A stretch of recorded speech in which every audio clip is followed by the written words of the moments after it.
All right, guys, welcome back to the non-existence of Morphean Paradox, the Forest of Silver Shallots. That doesn't quite roll off the tongue like the original did. But this isn't a full release, so full disclaimer. This is currently in beta? Oh, beta test, open. I forgot what you call it, all right? Let's see if we can still do this. Okay, we can't do the the weird Chinese character thing again. So yes, this is, I don't know if you would call it a sequel. We don't know. We don't know. We know it's just the same character. It's in the same universe. If I were to guess where it lands, if you remember in the non-existence of You and Me, there was this part where we entered a video game and then we ended up at the final boss, right? I think this is meant to be the video game portion that we played. I don't know. You can correct me on that. Anyway, so this is just an open beta. I just wanted to see what it's about. It's a bit stupid early to make content on this, but whatever, right? Basically, I'm planning to play it for real when the full game comes out, but right now I believe that it is released, like chapter 1 is fully released, right? Of course, they're working out the kinks, the bugs, and whatever. But yeah, whatever. I know what I'm getting into. So if you see any bugs, if you see any problems, that's not the game's fault. It's the game's fault, but it's clearly stated that it's, open beta or whatever. Anyway, so also this has no controller support yet because it's on beta. So if you hear my keyboard, live with it. I have a new creamy keyboard anyway, so probably wouldn't be that annoying.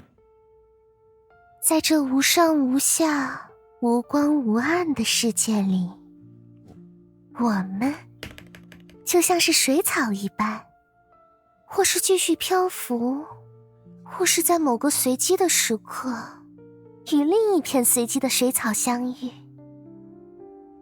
All right, I appreciate the Chinese voice acting. That's actually pretty good. Like, I'm not sure if you guys have any Chinese friends and can gauge what Chinese is actually supposed to sound like, but that's pretty good. But I think it's better if I just read it for now. Hang on. In this realm without up nor down, without light nor dark, we drift like water weeds, floating along or perhaps meeting another wandering soul at some random moment. And then reality's fizz spills over, piling up countless bubbles we call happiness. But when those bubbles pop and scatter, what's left behind? But if it were you, if it were us, no longer departing softly, nor turning back to the first page again. Maybe what we call eternity is just those pages we turn together. This very moment when you found me. Now I've kept my promises, and you've kept yours. What was that word again? Ah, yes. We met each other halfway. Don't be bashful. Since it's a fresh beginning, someone must break the ice, don't you think? In any case, I'm really grateful that you did take this step. That's exactly why we should meet there, in the Forest of Silver Shallots. And after that, you'll take a second step. When that time comes, I'll accompany you across the boundaries of worlds. Though I can't tell you too much right now. It's a gift after all, and I don't want to ruin the surprise. You'll find out soon. Speaking of which, we should get going. Ooh. Oh, alright. I'm gonna metagame it. I don't know what's the right or wrong answer here. So we already know who she is. She already told us where we're going. This is like neutral. We know she speaks in riddles. Let's go with where did 6 go? 1, 2, 3, 4, 5, 7. Okay, you seem a bit different from before. Maybe, after all this time, we've both changed a bit, haven't we? Well, for me, it wasn't so long, but I guess between releases, yeah. Since you're growing, I have to grow too, right? Oh, so she's still a tulpa, right? That makes sense. Otherwise, how can we keep up with each other? Do you think I'm not cute anymore? No! Of course you're cute. Did I do something that made you think I'm not cute enough? Why is it about cuteness? Maybe I could try to be cuter. She stood up and did a little twirl, then gently sat back down. Now she looks even more adorable. It's just the two of you here. So if you think she's cute, then she definitely is, because your opinion is the only one that matters, right? So you watch her stand up, do a little cute twirl, then gently sit back down. Now she looks even more adorable. Without those decorations around, we don't need to convince anyone anymore. Anyway, we're cute now. Sure. Oh, do I have to ask all the questions? Oh, well, whatever then. Oh, I can always say I don't have any questions. Let's go with, do you always speak in riddles? Oh, come on. See, that's what I was talking about. Okay, so I was right. Okay, we can just pretend that we already know her. Well, no, we actually do know her. Oh, come on. Haven't I always talked like this? And for some reason, everyone seems to talk like this nowadays. In riddles? Do you think they might all be imitating me? Anyway, if you don't like it, I'll be more careful next time. My head. Are you okay? I'm fine. Good to hear. The world has been remade. Time for us to go. Then, see you in the Forest of Silver Shallots.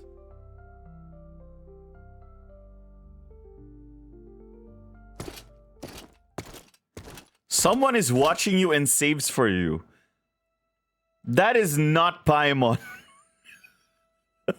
Alright, let's take it seriously. Oh, wait.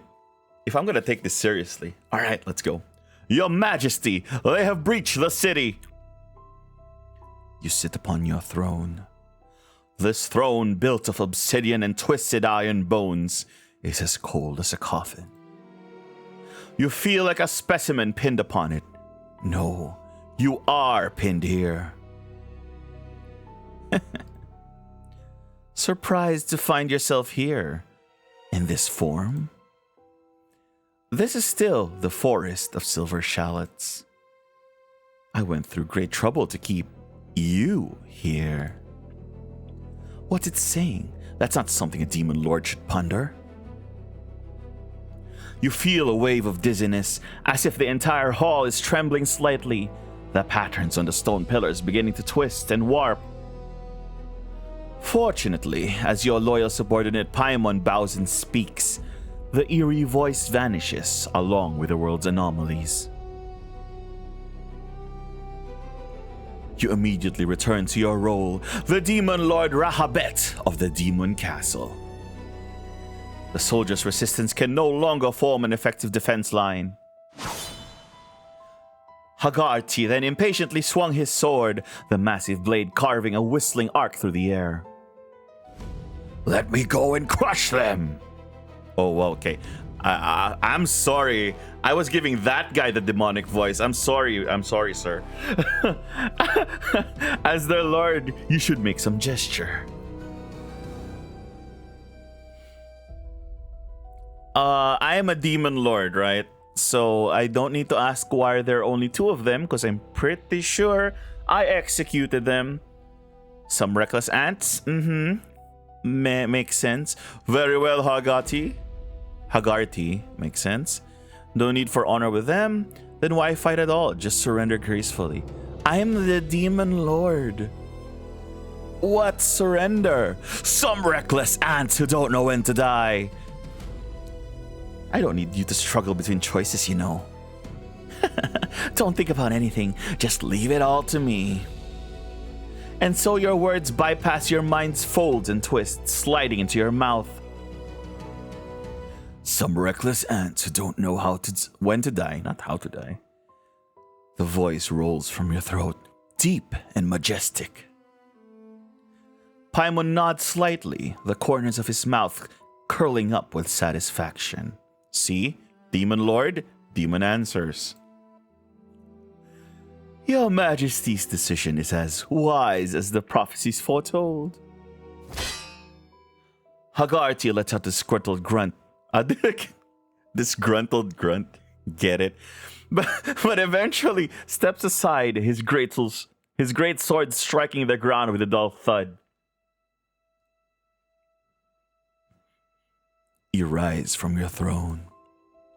This body is massive and heavy. You feel an unfamiliar power pulsing deep within your veins. Is it hatred? Like a second heart, yet not in your chest.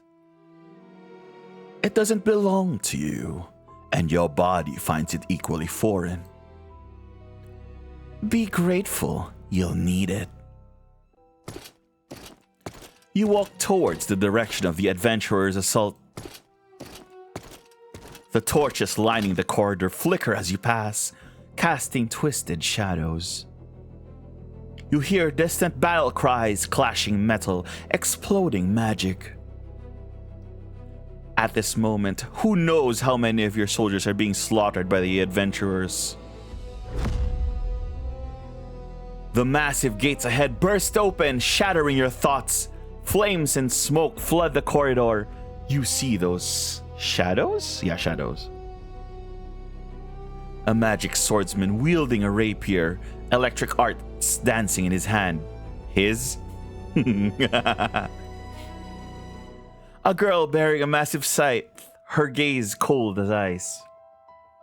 I have a bias towards scythe users. Full disclosure, I have a bias towards scythe users. But I don't like Ruby as much as I should. A traitor to the demon race, yet with a gentle and resolute expression. And I have a bias towards the color yellow, so I already have my top two. Woot woot. A small researcher with several magic turrets floating around her. Oh, she's a turret user. Double bias, damn. A ranger lurking on the outskirts, ready to strike at any moment. Is that a bow? It is. And that one in silver armor, unfathomable, and the presence holding this whole team together. Your chest suddenly tightens. You know him well.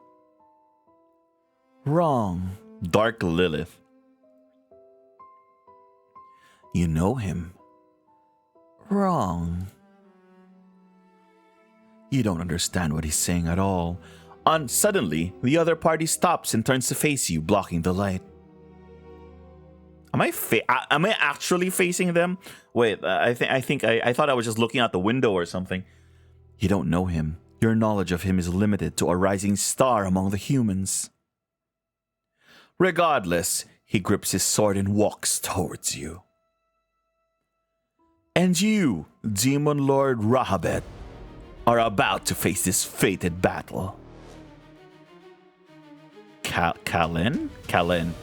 Demon Lord Rahabet!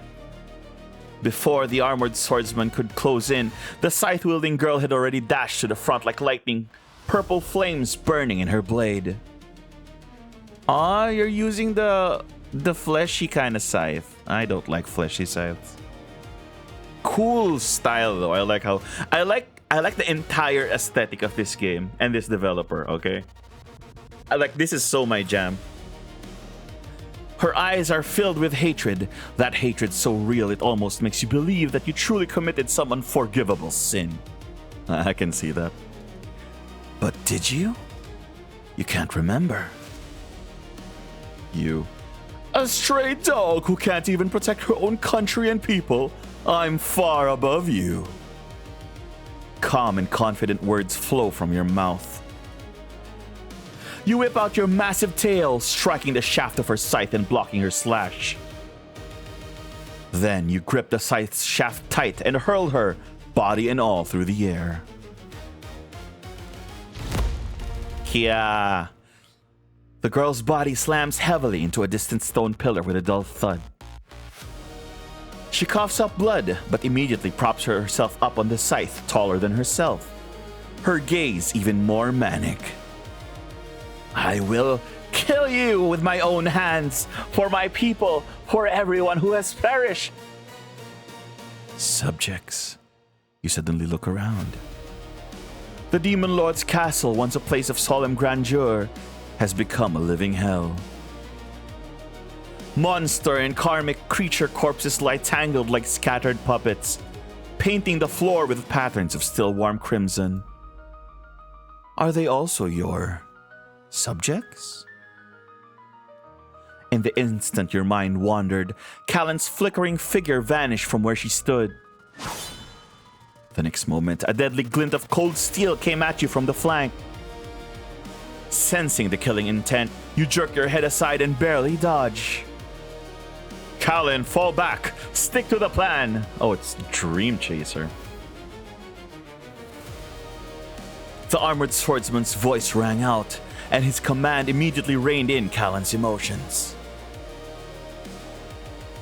She gritted her teeth, her figure flickering once more as she retreated to the flank.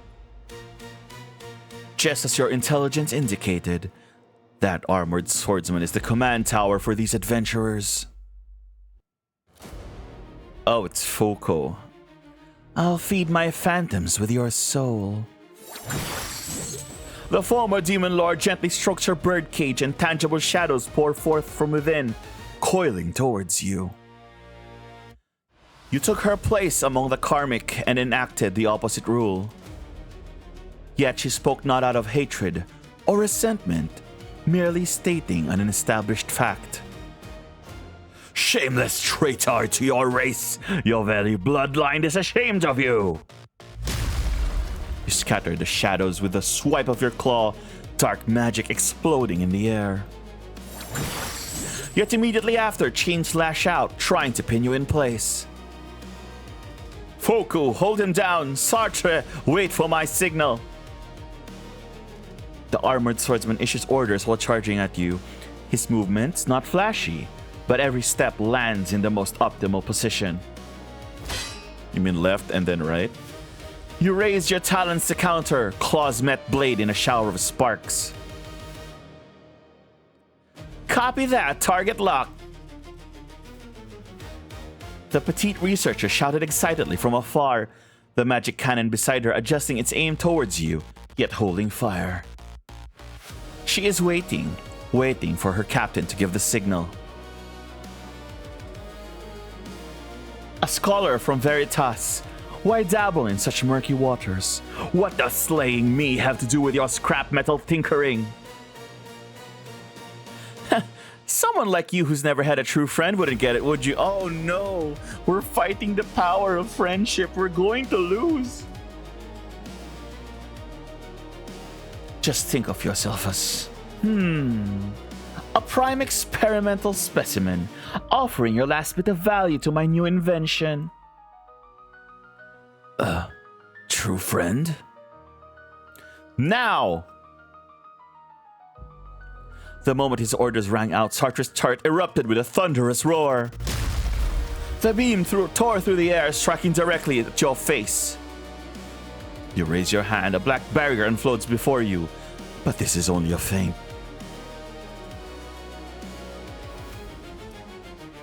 Callan's tall figure burst from behind your blind spot like a phantom, her scythe aimed straight at the back of your neck. At the same time, focus chains spring from the ground, coiling around your ankles. Under the armored swordsman's command, they executed this complete tactical maneuver. Mere insects! Your tail swept wide, forcing Callan back. Then your claws tore through the chains while the barrier blocked the bombardment. Such tricks were far from enough to deal with you. You lunge towards the armored swordsman. Once this commander was eliminated, they would be nothing but scattered sand. Whoosh. Sorry. A magic arrow shot towards the empty space, 3 body lengths ahead of you, forcing you to halt abruptly and abandon your attack to avoid being pierced. What a pity.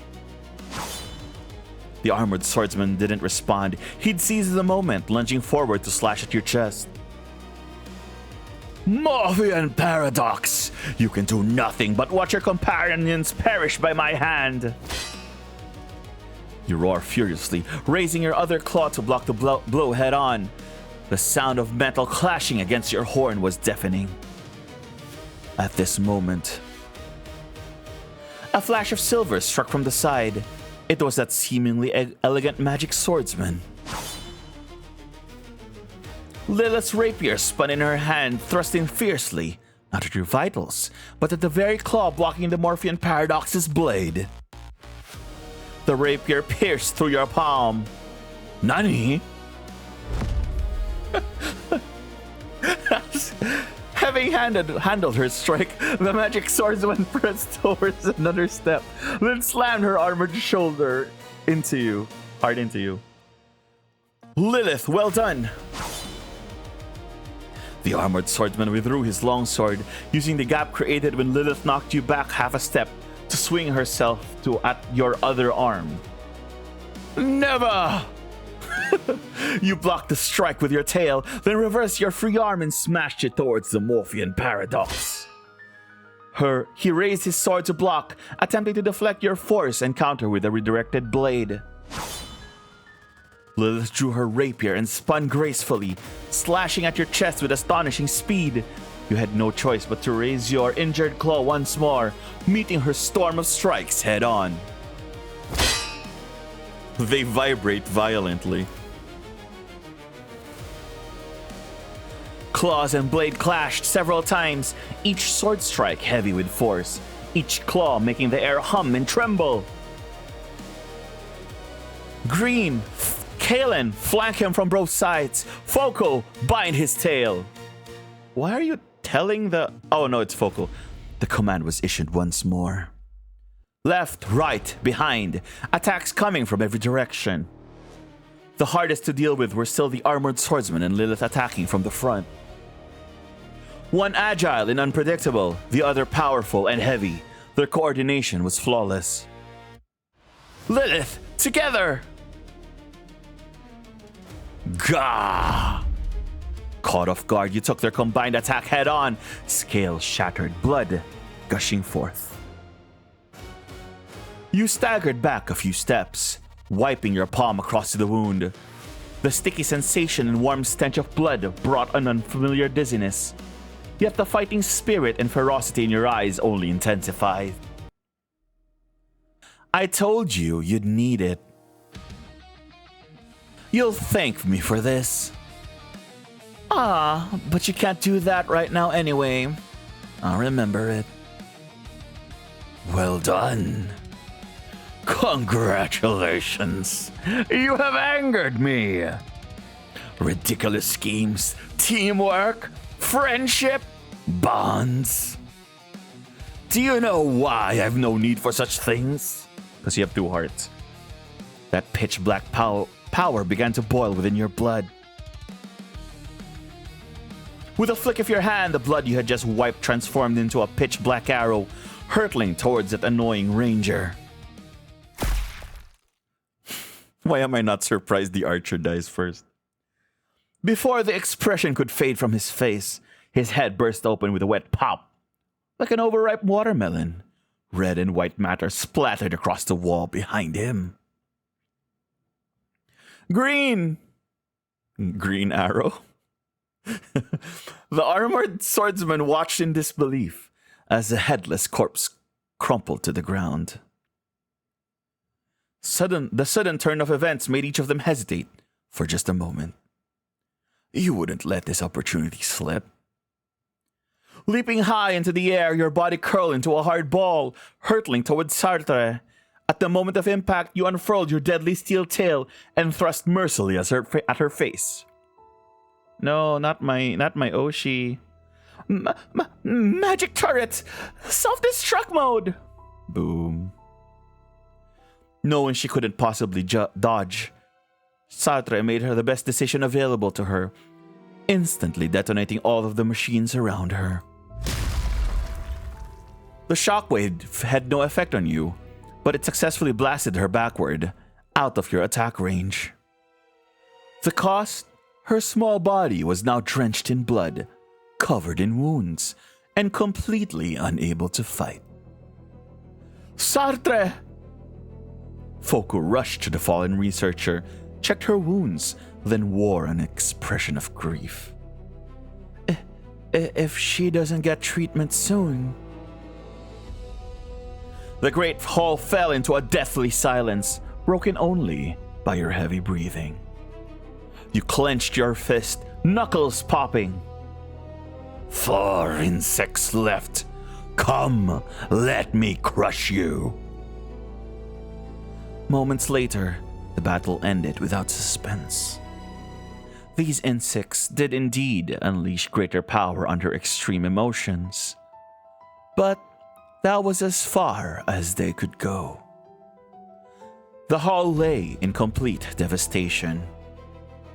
Your enemies all lay upon the cold ground, the princess of a fallen kingdom, the traitorous demon lord, the loyal magic swordsman. In the end, only the armored figure remained, kneeling with sword braced against the ground. The silver armor was battered beyond repair, blood seeping through the cracks and staining the ground, yet still standing. You close in step by step, looking down at this mortal who made you taste pain and fury. A rare bit of entertainment, I must admit. Now I shall send you on your way. The armored swordsman doesn't reply. Perhaps he has lost the ability to speak. Through the slits of valor of his visor, wow, how am I reading? Those eyes burning with their dying flames stare fixedly at you. You slowly raise your sharp claws, preparing to pierce his heart and end it all. There's no other way. Who's speaking? You glance over. It's that swordsman sprawled on the ground, the magic blade wielder called Lilith. A crystal vial is hurled, but its target is not you. Curious what trick she might still have, you simply watch in silence. A crisp, shattering sound rings out, and a fierce wind accompanied by thick, light-devouring black mist surges forth from the fragments. You furrow your brow. What's this? Why does it feel so familiar? The moment the mist touches you, you begin to feel unprecedented pain and terror. What's this? Ah! Gone is your domineering composure as Demon Lord. You thrash desperately on the ground, trying to shake off the mist.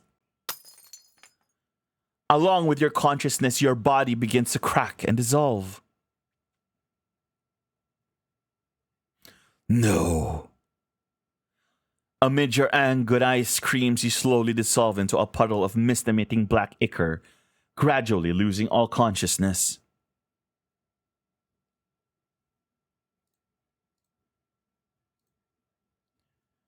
No, your consciousness is clearer ever than before. Now you are Morphean Paradox. You look at the black mist and wreckage before you, somewhat dazed.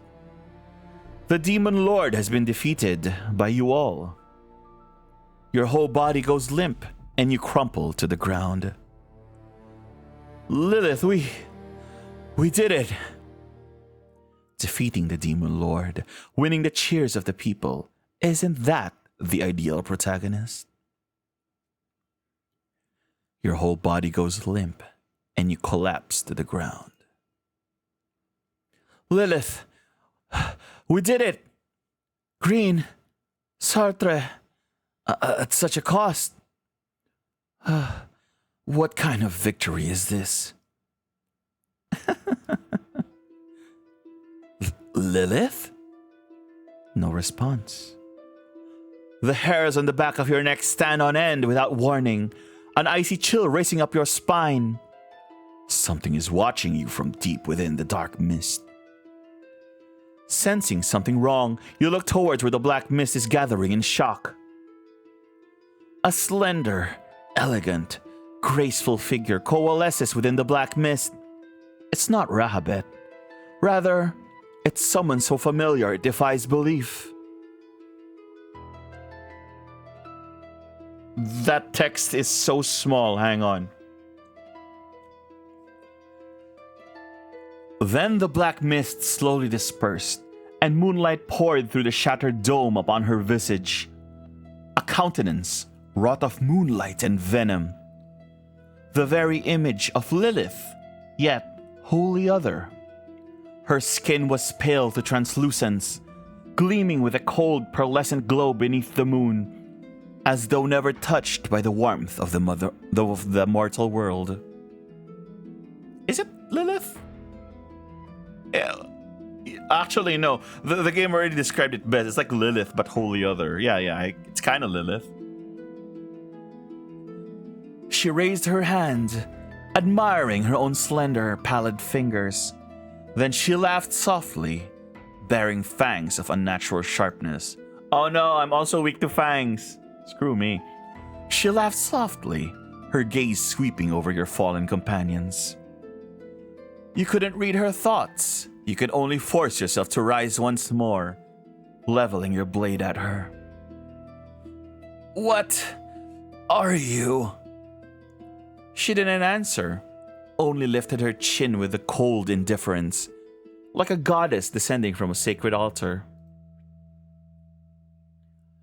You feel a dangerous power gathering behind you, taking form. You seem to know what will happen next. Foco, hurry and... Hero. She doesn't even look at the incoming attack, only turning her head towards you. As if calmly accepting what's about to happen, an infinitely warm smile slowly blooms across Foucault's face. This time, I'll never forget everyone again. Don't... Ew. A series of dull thuds as flesh is pierced. Foku's body is impaled by countless dark spikes, sent flying backward and pinned firmly to the pitch-black wall of the Demon Lord's castle. Foku! She endured the pain and yanked the spike from her shoulder, about to charge forward with the next dark shadow pierced through her chest. Oh, you did not have a face for a second there. That was scary. The perpetrator tilts her head slightly, her voice carrying an innocent cruelty. I love that sword. I love this. I love this studio's art style. Oh, it's so good. How pathetic. Broken already. Stop wearing Lilith's face, you monster! You roar, using the last of your strength to swing your sword. Yet this newborn creation merely tilts her head slightly, effortlessly dodging the blow, and extends a finger to lightly touch your helmet. She gazed down upon you with contempt, tilting her head ever so slightly. Her earrings swayed, its shadow writhing as though possessed of life. Monster. You gripped your sword tight, throat bobbing as you swallowed blood, like a wolf pinned by a spear, still trying to tear out the hunter's throat. A glimmer of curiosity kindled in her eyes, then gave way to knowing. So, you've chosen triple block after all. This place is the double block block of pentuple block. Am I merely a triple block? Her fingers upon the helm traced its contours, slender digits gliding slowly downward along the blood, an elusive tenderness flickering within her gaze. Damn! We are cold! In that single instant, like a climber seizing a rope thrown down, you grasp this sliver of a chance for revenge. The blade in your hand pierces through the chest of the monster before you. Faced with such unexpected defiance, she regarded you with puzzlement, as a child might. And then she smiled. Can you not please have a face? I don't know if this was intentional or if this is like the early beta bugs, but it's freaking me out. I see. Then the Morphean Paradox. The Forest of Silver Shallots. Offer them all to me! Her finger presses down and your body begins to crumble. Her finger? She's pushing me down with her finger? Goddamn. Sharp pain conducts through your limbs from the point she touches. Cracks spread like the spider's web. The armor dissolved first into silvery dust, followed by flesh and bone. All that once blades with life crumbled apart beneath the gentle pressure of her fingertip. Imagine what she'll do if she steps on you. What? In the instant everything crumbled away, each speck of dust transformed into deep crimson petals, drifting through the air. Those petals are edged with gilded light, like all your warm imaginings of your companions, and all the tender words left unspoken, all of it drifts silently away beneath the cold moonlight. She waits quietly for you to completely dissipate, withdrawing her hand as a single petal falls into her palm. She lowers her gaze and discovers the petal still retains the warmth of your blood on its inner side. Like a heart refusing to die, trembling faintly in her hand for an instant, before finally turning to ash. It was possible, always. Then let me find you once more. Someone is watching you end pentuple block. You open your eyes. Before you is the familiar. Oh, it's the candy. It's the candy. No, you are not familiar with it. I want you. Okay, I don't know what it is. Okay, I don't know that the candy makes you explode. Well, it kills you after the third one. Anyway, this journey has come to an end. What do you think about it? I'm too tired. I want to rest. So close, I'm not satisfied. This failure was part of the plan. So, you've been holding back all along. And this time, we still don't know what the dark mist in the bottle actually does. Can't let our guard down. Maybe I'll take it seriously this time. So, specifically, you mean...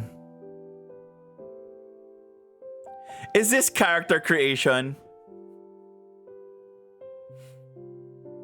Don't... No. No, you're not pulling a Fallout on me. Well, let's think about it. It's a VN. Well, no, the first one was a VN. This one is probably an RPG. We're selecting all of the speech. This one is a matter of grinding. So I'm going with number 6 so we can leverage the power of friendship. I wish to have unwavering resolve. There was an attribute up there. I knew it. Character creation. Embracing courage and faith. From the blank void came the sound of pages turning, followed once more by that gentle voice with its rising intonation. Your resolve has been set, but this time, what do you wish to pursue?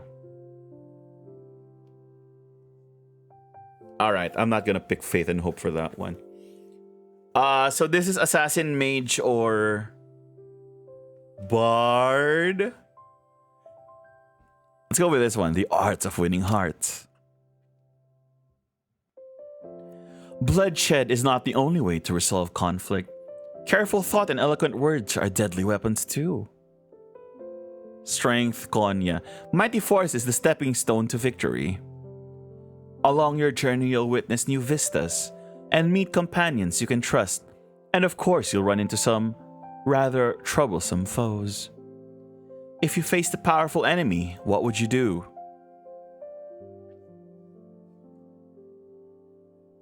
I mean, based on my answers, I have to answer this, right? In game, I just do this. Okay, let's try to persuade them. Okay, strength is down. Okay, fine, whatever. Strength can be down. A world where no one gets hurt. The situation takes a dire turn. The enemy's power exceeds your imagination, and you're gravely wounded. In that moment, the gods hear the cry from within your heart. To defeat them, you must offer something you already possess as a sacrifice to the gods. What will you choose? I have to offer something as a sacrifice. So we're not giving up our friends and loved ones. I guess thematically, with my answers, we can give up mighty power. Okay. Responsibility doesn't disappear just because you've set down your power. Next, your appearance. Race human, face shape round. Face, eyes, almond eyes, nose, high bridge nose, mouth cherry, cherry lips, small ears, no tail, no wings, voice calm, hairstyle layered, short hair.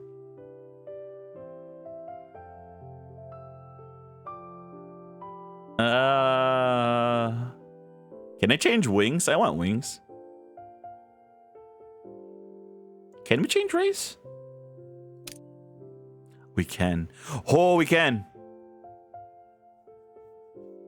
Hey, I just said I want wings. Let's go winged folk. A race born with wings, dwelling in higher places, able to easily reach locations other races can't. They have an absolute advantage in scouting, raiding, and avoiding ground traps. They look pretty similar anyway. Having wings can't hurt, right? Anything else you want to adjust? Hybrid is fine. Cherry lips is fine. How can I be winged with no wings? There we go. Change wings. I want feathered wings. Something changed. Okay. The classic pure white feathers or jet black? Anything else you want to adjust? So we have winged. We're winged. We have feathered wings.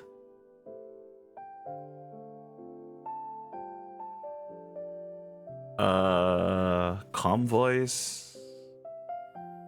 I'm fine with layered short hair. I don't really care. I'll change the voice. Cute voice. Let's go with rugged voice. Full of power, you can overwhelm opponents with sheer presence before even making a move. I think that's fine. I mean, I don't know what the stuff appearing up here really means, but I'm fine with that.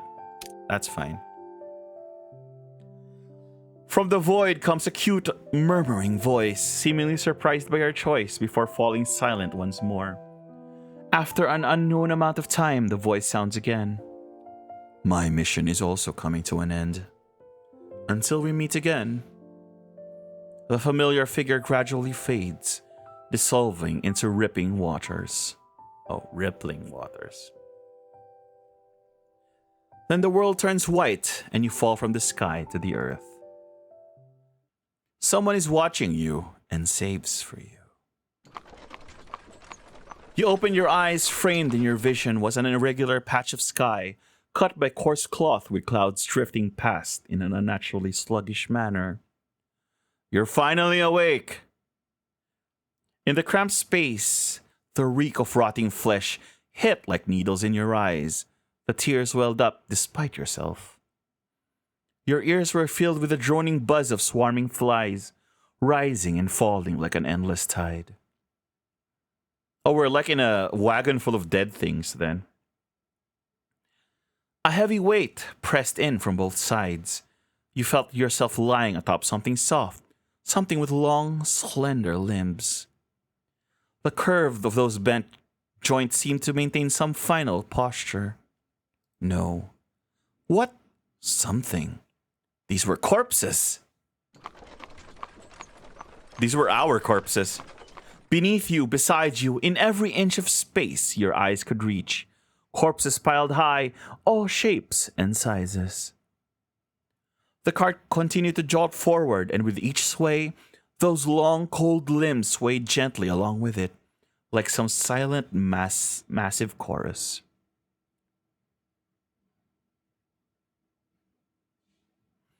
Turn your head for fresh air. The suffocating pressure from all sides was gnawing at your sanity. You struggled to turn your neck, trying to gulp off a breath of clean air, but this slight movement disturbed the flies swarming nearby. You immediately froze, wisely abandoning the futile struggle. That mouthful of fetid air dissolved silently between your teeth. Your senses gradually sharpened, and that persistent swaying sensation crept over you. Yes, you realized you were lying in a cart. A cart filled with corpses, no less. With another jolt, the pressure from both sides intensified. Bad end, you didn't release your arm. Another corpse. Are you okay? I've never been better. I don't think I'm okay. Why are there so many corpses piled up here? I need to get out of here. Right now. Another corpse. Ever heard of mindfulness? Let's do some mindfulness training. Accept the mindfulness training. Alright, I'd like to know what mindfulness is too. That's more like it. Follow my lead. Slow your breathing. As you breathe in, feel the cart rising and falling. As you breathe out, unclench your fists. A rancid stench invaded your nostrils with each breath, and an indescribable nausea surged up from your gut. See, doesn't the sky look a little bluer than before? I think I'm gonna throw up. When you stop fighting the presses the corpses, they become cushions that support you. But what's going on? Why am I here? None of that matters. What matters is this moment. You're lying in a cart, heading somewhere, with only a gentle swaying canopy between you and the sky. Another corpse. Next time the cart jolts, try imagining yourself as a leaf. Don't fight the wind, just drift along with it. Now breathe in, and then together with all the roads this cart has traveled, gently breathe out. Irk. Sorry about that. Why was a corpse talking to you? Maybe you've been dead all along, just a thinking corpse.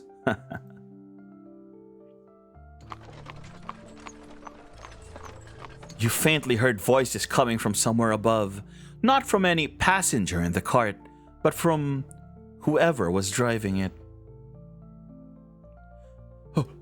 What's that noise in the back? Don't tell me another animal jumped in for a free buffet.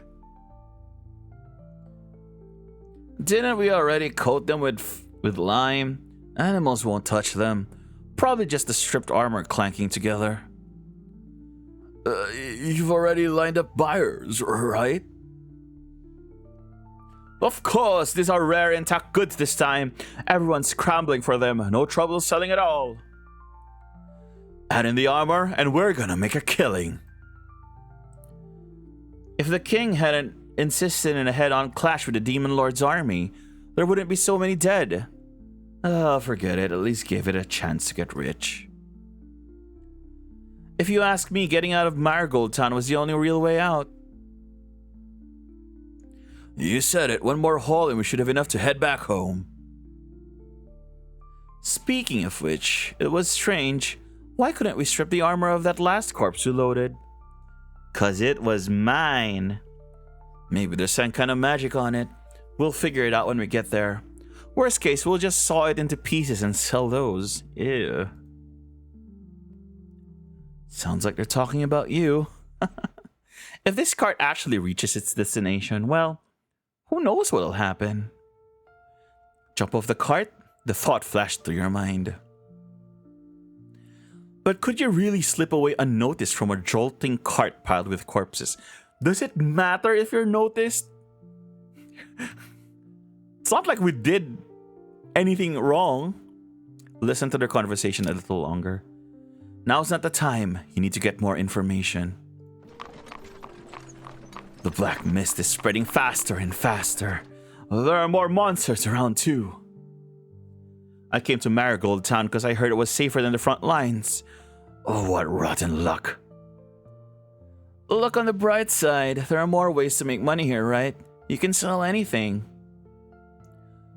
That guy in armor. Maybe we can sell him armor and all to Veritas. Good for testing their newly developed weapons. Same old routine. The fresher ones go to that nutcase priest at Isaiah's place. The rotten ones go to Royal Medical Academy.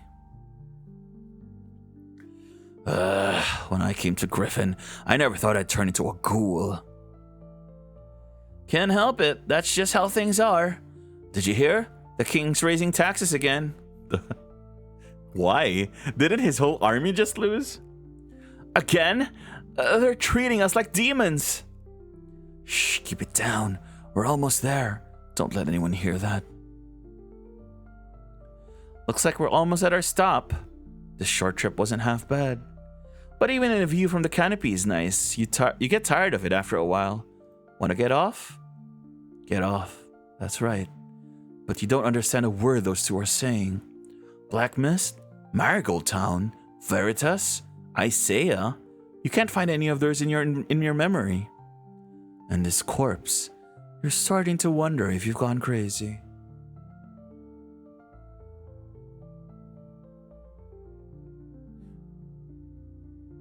More?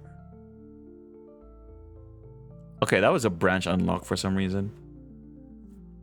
You sensed that they were about to reveal something important, so you held your breath and kept listening despite the stench. I'm getting off after this one, by the way. It must be that you didn't wait long enough. Last night I got a secret out of a prison warden with 2 bottles of wine. Remember that guy who embezzled a bunch of military supplies and got thrown in prison by Wilson? Yeah, wasn't he already hanged? His body's still hanging out back, isn't it? The warden told me that he saw that guy swallow a big ring. Really? Why didn't he report it? Think about it. The prisoner hid something that slipped past the search, then swallowed it. The warden's gonna get punished with that blender. Besides, he's probably thinking about cutting it out himself when he gets a chance. We gotta move before he does. Let's go right after we're done with this cargo. Almost there. Remember to go around the back. Damn, nothing useful at all. Uncontrollably, your mind flashed with images of yourself being cut into regular chunks. What does a fish think about when it's being made into sashimi? Or rather, do fish even have thoughts? Quite the unverifiable question. The corpse was talking again. Was this person another you? How else could they always know what you were thinking? Maybe this was all just a hallucination. Yes, a vivid nightmare. You would never become sashimi. The only thing to do now is break free from this pile of corpses immediately. Damn it, since when there were goblins on this road? The carriage jerked to a halt. You and the corpses around you lurched forward from the momentum. The pain you expected never came, because a pair of hands gripped your shoulders tightly in the darkness. Another corpse. Accidents always come fast. You never know what will happen next. Still, you got a 50-50 shot at guessing the ending. When you think about it, that's pretty fair, right? This wasn't a corpse, but a living person. What? The warmth from those palms jolted you awake? The warmth woke me up? Okay, well, that makes sense. That's on brand for this game. Seems your hysteria only kicked in about 50%. There's more goblins than we expected. We can't hold this cargo. How could they be here? No longer a stoic soldier. On the narrow forest path, the carriage was forced to stop. Two pale-faced soldiers and a swarm of goblins closing in from ahead. And you lying in a pile of corpses alongside an unfamiliar girl with twin tails. They don't look like they can hold out much longer. Wanna help them?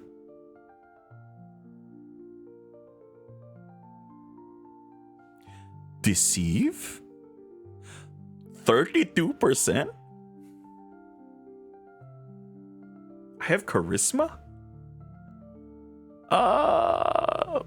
What does the deceive part?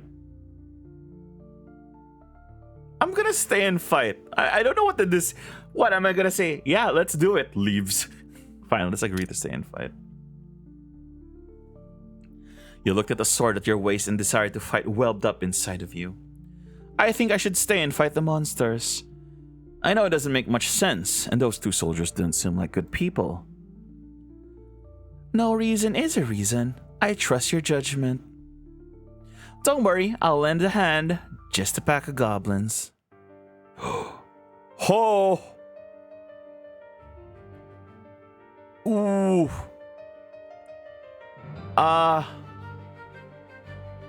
So, I always complain about tutorials in games. Like, yeah, I get it. You don't need to tell me anything. But that transition was, here's all the info. Anyway. How'd they still catch up? Don't worry, it's just some goblins. Let me help you out. By the way, this is your first fight, right? Let me tell you some things to watch out for. Keep an eye on your condition during battle. Whether you lose your life or your sanity, you'll be devoured. This isn't a game. I'm guessing blue is the sanity bar. Now let's defeat all the enemies. Let's check it out. Crit damage is at 131%. Strength handles HP. Okay, this is clear at least. Int is MRES and crit chance. Why? So what does Agi? Okay, Agi is speed and dodge. Okay, that makes sense. Int being on crit. Crit being on int is... Well, it makes sense, right? You need to be smart to crit something sometimes. Con is S-Res Def. Okay, granted. Power is max sanity.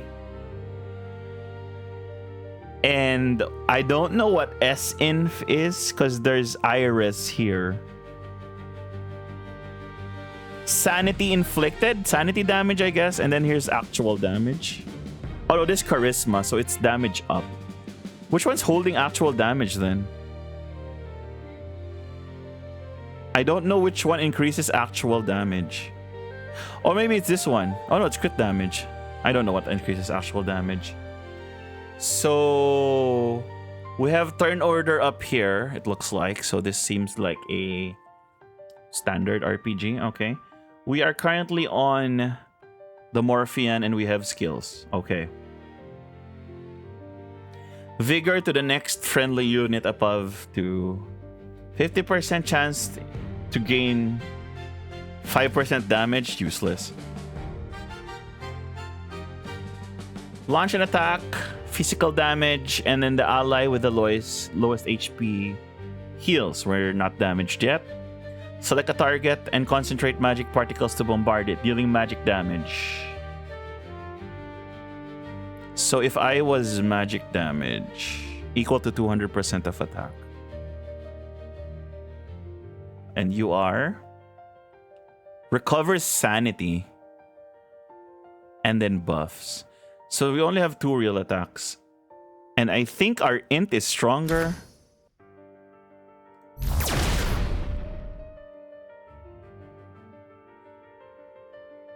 Okay. Lilith is strength based. Okay. That's... Okay. So that makes sense. Parry. So you can counter attack when parrying. We're probably gonna get attacked, but whatever. Attack the target twice with a magic sword. First attack deals fizz, second attack deals magic. Okay. Select an ally, placing them in protected state. Amplifying, purify with both gain.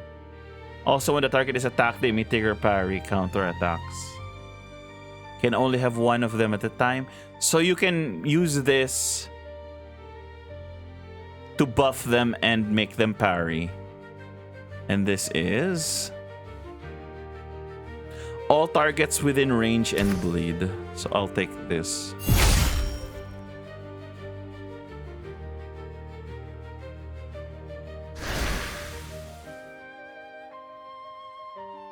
We can't see you. Stealth. Okay. I get speared. Okay. I get speared again. Okay. Oh, and then the skills have cooldown, so you can't just spam one thing. Okay. We are damaged now. So we can in fact use this. I don't care about the guy in front. Wait. No attackable targets in range. So we have no choice. We have to buff.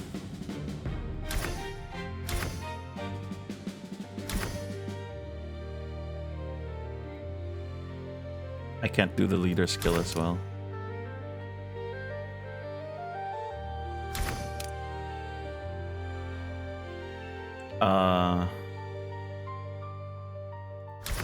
No.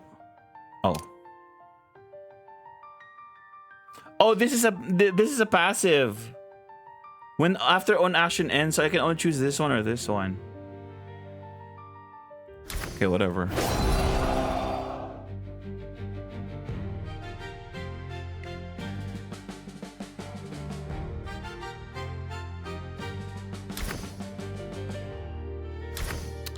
Okay, so we can only buff each other.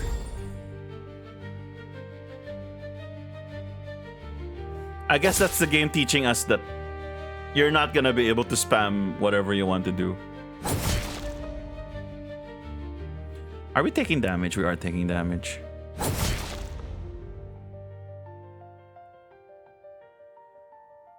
Are you still invisible? He is.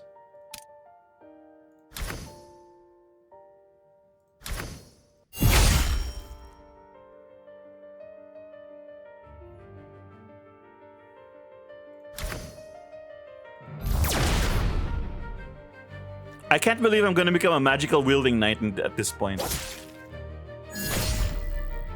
Oh, parry, nice. And he is no longer invisible?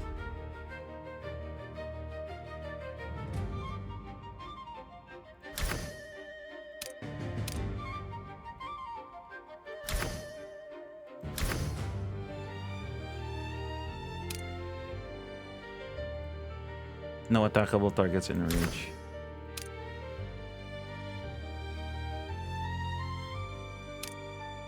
Okay, that is the formation. It's like that hard game. I forgot the name of that game. Oh, binding one's time actually heals us for a bit. Interesting. And we're not... I don't think we're eating SP?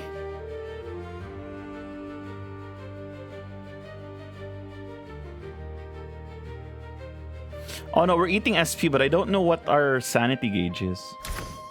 Oh, whatever. It's our first fight.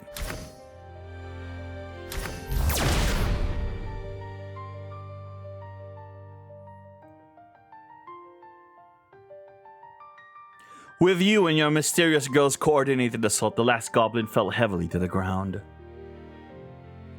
If you two hadn't helped us, we'd already be dead at the claws of those beasts. After we finish our business, we'll see you in Marigold Town. We'll repay you properly. This place is dangerous. We'll take our leave first. The two soldiers scrambled onto the carriage and whipped the horses, fleeing without a backward glance. The goblins followed the scent here. You recognize her, or rather, recognize that voice. That corpse who'd been condemned, crammed into the pile of bodies with you, spouting nonsense. Are you okay? She looked you up and down, her eyes filled with genuine warm concern. Nothing like a stranger meeting someone for the first time. Unfortunately, your mind was blank and you couldn't recall anything about her. I'm fine, but you... Following your gaze, the girl wiped her cheek. It's not my blood. The grime on her cheek wiped away. Those bright red eyes smiled at you. Lost? More than being lost, you simply didn't know where you should go. You don't want to stay here and get turned into goblin sashimi, do you? Why sashimi? You shook your head. You definitely didn't want to become sashimi. Then follow me to the nearby town first. We can figure things out when we get there. With your mind completely blank, you probably did need someone to guide you out of this dangerous area. Besides, there seem to be more rustling sounds coming from deep in the forest. Agree. Thanks for the help. You quickly left this bloody place. Oops, I skipped that. Before long, the outline of a town gradually appeared ahead, and there were more people on the road. The streets bustled with people, the air thick with pungent mix of horsemen who were baking bread, cured leather, and cheap spices. The bakery owner nearby pushed out a batch of freshly baked flatbread, the rising steam making you involuntarily step back. This is Marigold Town. Oh no, I completely forgot to introduce myself. My name is Lilith. Can you tell me yours? The twin-tailed girl tilts her head, watching you. A breeze sweeps past and her silver hair, laced with sunlight, dances in the wind. Your heart suddenly began pounding, your mind in chaos. Your name? Good question. You couldn't remember anything. Maybe you got knocked around in that cart. But deep in your mind, some word seems to be faintly echoing. Morphean Paradox. Is that what it's called?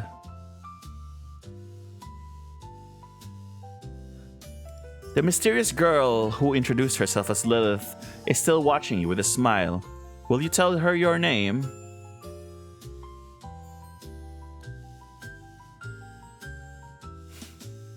I am the Morphean Paradox. The words slipped out, though you didn't know what they meant. Morphean Paradox? That doesn't sound like a name. Seeing that you hadn't spoken for a while, Lilith just smiled and shrugged. It's fine, we'll have plenty of chances to get to know each other. For example, you could tell me about your past, your family, or why you came to Marigold Town. Why were you in a cart full of corpses? A buzzing swelled in your mind, and Lilith's voice faded into the distance, growing ever more faint. Your past. Yes, who exactly are you, and why are you here? You couldn't remember anything, yet everything around you felt strangely familiar. And this girl before you, you should be very wary of a stranger, yet you couldn't help but think about and respond to her questions. As if you've always done so, naturally, instinctively. You look like an adventurer too. Lilith's voice briefly pulled you out of your thoughts. Confess your own loss of memory. I don't remember. I mean, I don't remember anything. I don't know who I am, and I've forgotten my past. Memory loss? That's pretty common among adventurers. Morphean Paradox. That's the only thing I remember. Morphean Paradox, huh? Maybe you should find them. That might help you remember who you really are. I should find the paradoxes. I should find Paradox Studios and play City Skylines. Lilith suddenly leaned closer and lowered her voice. Or maybe you are the Morphean Paradox. You're just remembering yourself. You were so close that you could almost hear her heartbeat. Doki doki. Her light crimson eyes were strikingly bright in your vision. You wanted to tell her everything about yourself, but right now, you were just an empty shell. Just then, you felt yourself shoved aside by brute force. Flustered male adventurer. No, I already said no! Irritable female adventurer. Didn't you promise to buy me a new sword once his commission paid out? You're a mage. What are you gonna do with a sword? The reward from our last job went straight to apologies. Don't tell me you forgot about burning that farmer's field. That was an accident. Forget it. What about the money we saved up from before? You said you didn't want to keep staying at inns, so I found a place on the outskirts. A man and woman walked past you. Your gaze fell on the huge backpack strapped to the man's back. Must have been him who bumped into you. You were about to call out to them when a small voice interrupted you. Timid female adventurer. Sumimasen. They're my friends. They're rushing to a commission and I didn't notice you. I apologize on their behalf. You noticed a petite girl almost hidden behind a massive bundle. She looked nervous, avoiding your gaze.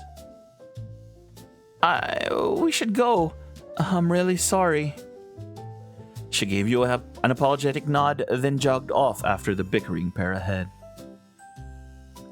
Your gaze followed the departing trio. They wore leather armor and had weapons at their waists. Isn't that woman quite cute?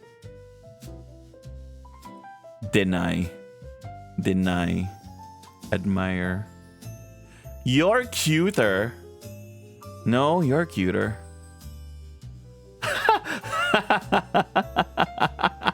Lilith clearly didn't expect you to say that. She widened her eyes in surprise. You can't just say things like that. Aw, she's so happy. Still, I'll take that as a compliment. Judging by the direction, they're probably heading to the service center. Where the hell are we now? Let me think. It's a place that manages guilds and posts quests. Guild? Only registered adventurers who've joined a guild can make a living hunting monsters.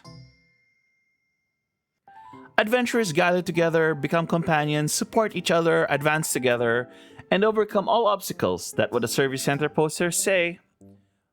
Why do I feel like we're in this plot of Konosuba? The relationship looks pretty good, doesn't it? Companions, huh? You silently repeated those words in your mind. Your eyes rest on the street. The crowd has indeed many adventurers, occasionally bursting into hearty, honest laughter. You can't help but wonder, did you once have companions like this too? Now that you've disappeared, are they worried about you? Maybe they're out looking for you right now. For a moment, you felt the urge to learn everything about your surroundings. Where in this world are you? How are you supposed to survive? Suddenly you wanted to know. I'd like to look around nearby. Wander around, but of course. What is it?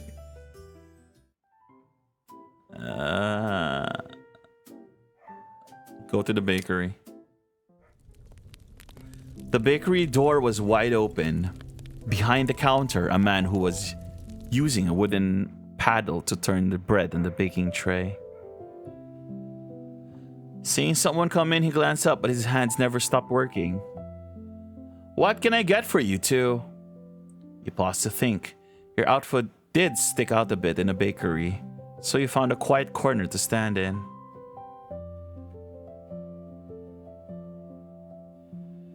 32%. All right.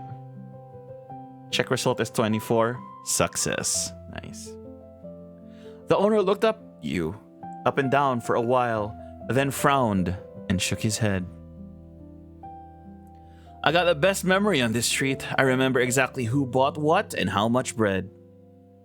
Especially someone your size. If you'd been here before, I'd definitely remember. Before you can get a word out, he flicks his wrist with a practiced ease, flipping the bread perfectly onto the tray. I bet you and the young lady are adventurers, aren't you? A lot of people don't like you adventurer types. Think you're just troublemakers with too much energy swinging swords around. But I actually admire you. Thanks to them fighting those bizarre creatures every day, my little shop can stay open in peace. I don't expect those Griffin soldiers to handle my problems. Griffin soldiers? See those two standing over there by the street? Following the owner's gaze, you saw two soldier-like figures leaning across the street. Each holding a wine bottle, faces flushed red. Those two are just useless drunkards. The capital recently sent over an officer named Ronnie. I hear he's really strict. He should send those two off to the mines. The owner deftly sliced bread. Maybe they'd actually be useful there. You and Lilith left the bakery empty-handed. Lilith looked at you and suddenly broke into a smile. I didn't expect anyone would ask that kind of question right off the bat. Have you seen me before? Now that you say that like that, it is a pretty weird question. Lilith laughed harder and harder, her hair bouncing with her shaking shoulders, her eyes curving into thin crescents. Sorry. Anything else you want to see? Let's go for all of them. Near the wall by the street, two men dressed like soldiers were holding bottles of liquor, boasting about their heroic battles against monsters. You studied their attire. It looked increasingly familiar. Wasn't that the same uniform of the two cart drivers wore? Damn, could they be working together? Either way, first find out where their headquarters is. Perhaps you could investigate yourself. Perhaps the clues to what you lost before waking lie hidden there. Excuse me, You thought about how to phrase your question. Headquarters? That didn't seem quite right. Excuse me, could you point us towards the Silver Griffin camp in Marigold Town? Right, camp. That's the word you were looking for. The two soldiers, face flushed red, let their eyes wander between the two of you for a while before waving you off dismissively. Shoo! Don't interrupt our drinking. Oh, because we listened more. Okay, we also don't have that one. That's fine. I'm one of Deputy Ronnie's subordinates. You deliberately straighten your back and tighten your cloak. According to the bakery owner's description, Ronnie should be a rather strict and rule-abiding fellow. The two soldiers in front of you go pale, hardly hiding their bottles behind them. You're one of Deputy Ronnie's subordinates? I heard that Four Eyes has indeed been sending people around to patrol lately. They just came from the capital, so it's normal they don't know the way. You maintain a composed posture, waiting for the two soldiers in front of you to answer your question. Just at the intersection. Turn left and head out of town. You'll get there soon. You nod, squeezing out an from your throat. Please, put in a good word for us with Deputy Ronnie. If we could be skipped for this campaign. Or just take this guy to the front lines. I'll stay in town and protect the residents. Hey, you jerk! The two soldiers suddenly start arguing. While you, having gotten the information you needed, leave the street corner without looking back. Looks like the relationship isn't that great either. Want to check out other places? I do, actually. So it looks like this is a game that values finding out, if you know what I mean. You approach the wall covered with old tattered newspapers. The text had been washed away by rain, making it too hard to read. Leaning in for a closer look, the only legible thing left was a freshly posted wanted notice.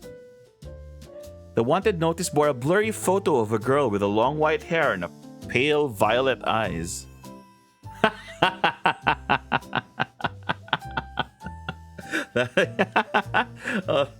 That's one of the images of all time. Below in small print it says Callan Scarlet. Highly dangerous. If you have any leads, please contact the nearest Griffin soldier. Your gaze shifted to another paper beside it with Church of Isaiah written in large, ornate calligraphy. It seemed to urge people to follow in the goddess' footsteps, ending with, "The goddess of radiance shall forever guide humanity." Isaiah's propaganda posters are everywhere, aren't they? Isaiah? You seem to have heard those words on the carriage too. Something about buying corpses was related to them. The biggest religions grow up in the Forest of Silver Shallots. They worship the goddess Isaiah and send priests into town now and then to spread the faith. I'm not particularly interested in those. Nothing worth examining further. Let's go somewhere else. Nothing I want to see. You shake your head. Nothing worth paying attention to here. Seeing your frustration, Lilith smiles and pats your shoulder. There's still many places we haven't seen. Maybe we could take a walk somewhere further. Lilith's right. You should check out other places. Maybe something will jog your memory. Or gather more information if someone could recognize your gear. Scrawny man. Sir, I can tell from a distance that you are extraordinary. A man in a long robe suddenly emerges mysteriously from the crowd, blocking your path with an eager tone. Especially this sword. Your gaze falls on the iron sword at your waist. No patterns or gems. It's even a bit rusty. But you just used it in a battle. Well, maybe your combat skills have nothing to do with the quality of your weapon. Still, this is an opportunity. Ask this man. Have you seen my sword before? The scrawny man's eyes lock onto the iron sword at your waist as he nods emphatically, I mean. Of course, this the most common iron sword in Marigold Town. The trendiest style among adventurers. Many swordsmen want to get their hands on a fine sword like this. But your sword, it's suffused with... The man tenses his face and makes exaggerated expressions, then finally shakes his head vigorously. An ominous aura. But don't worry, we happen to have holy water that can purify anything. You fracking peddler. Are you trying to sell me something? Just hand me your sword and I'll have it cleaned up in no time. The man chatters endlessly in your ear, while your stomach growls at an inopportune moment. His eyes dart and he quickly pulls out a piece of bread from his bag. Fresh from the bakery, you must be hungry. Have something to eat. The faint wheat aroma from the street a moment ago is now amplified. Since waking up among a pile of corpses and traveling all the way here, you haven't eaten anything. You look at that golden, brilliant bread, almost imagining its soft texture as you bite into it. Refuse, I'm not that hungry, you peddler. Shit, I failed. Yes, I'm gonna eat it. I wanted to refuse that. I'm pretty sure something bad's about to happen because we're taking this bread. You can't be bothered with all that. Hunger is pressing hard on your nerves. Why are you suddenly so hungry? That guy is clearly not right in the head. Are you really going to eat the bread he gave you? Why fuss over a piece of bread? I can't do anything about this. You feel like everything in your mind has been emptied, leaving only this bread. Throw away the bread. Lilith's urgent voice pulls you back to your senses. You're certain now, something's definitely wrong. You drop the bread on the ground. Seeing your reaction, the man doesn't get angry. He just smiles awkwardly and waves his hand. It's nothing. Maybe it just wasn't to your taste. But I truly have your best interests at heart. These are troubled times, and the Church of Isaiah has been doing everything in its power for humanity's survival. That's precisely why I wish to help you. I trained at the Holy Radiance Academy. I can see the dark energy clinging to your sword. Might be the dark mist. Yes, that's it. You know how terrible that stuff is. Once you're infected, you're dead for real. Cold as stone. Then those corpse collectors prowling the streets will snatch your body and sell it off. Sell it off to you? Oh, that's where it was just going. The man rambles on quite a bit, but you only catch the last part. So those two who stuffed you into the cart at the beginning were really corpse collectors. Seeming to understand your concerns, the man rummages through his bag again, finally producing a sparkling crystal. I'll leave this crystal representing my ecclesiastical position as collateral, and as proof of my noble character. You take the crystal he hands you. A stone surely can't cause any more trouble, right?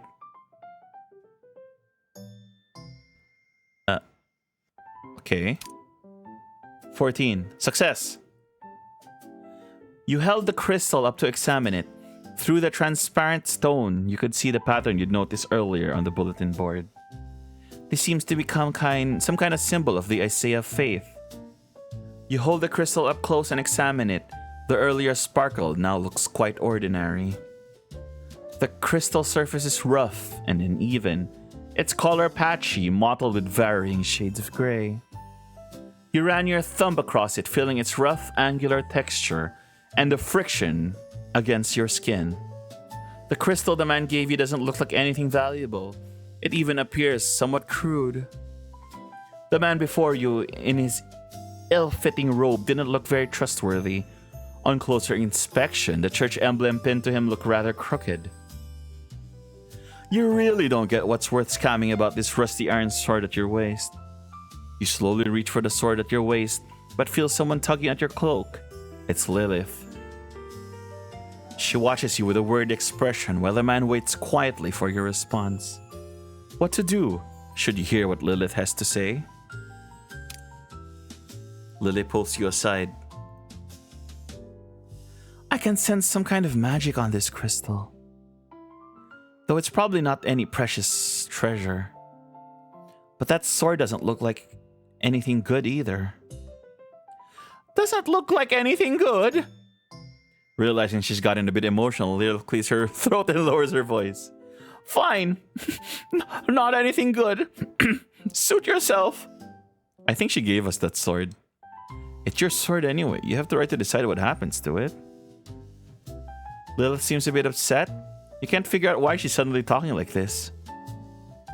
Sir, have you really not made up your mind?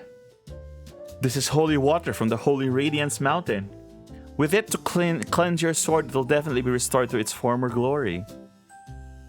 If I hadn't seen such a magnificent adventure about to fall into danger, I'd never waste holy water on something like this. The man looked deeply moved, his words earnest. You could even see tears welling up at the corners of his eyes. I can't give you my sword. Oh, that was a check. It's successful. Okay. Thanks for the kind offer, but there's no need. You spot someone lurking at the street corner nearby, watching you. Oh, why, sir? I was only thinking of you. Burly man, why are you still wasting your time, you idiot? We've been spotted. Sure enough, seeing you put away your sword, the man who was watching from the corner immediately stepped out and stood behind his companion. While you were still sizing up the man's muscles, the bald guy had already raised his fist. At the same time, you heard the sound of metal being drawn. Don't forget, I'm a swordsman too. Draw sword. You've finally shown your true colors. You were so patient talking to me for so long. You've finally shown your true colors. Okay. Hey, big guy, show these clueless adventurers what's what, huh? Looks like we've really been underestimated. Okay.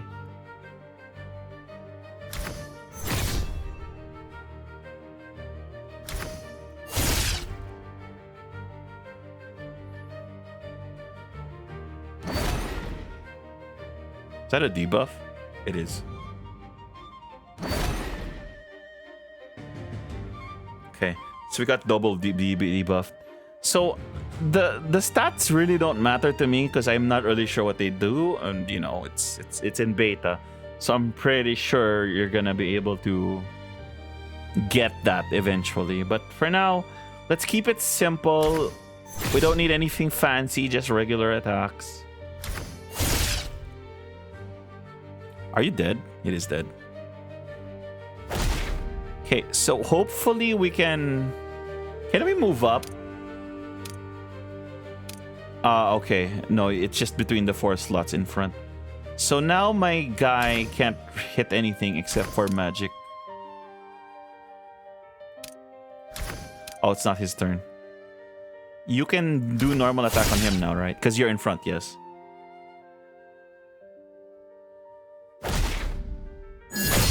Ooh, countered. Dead? He has 0. He's supposed to be dead.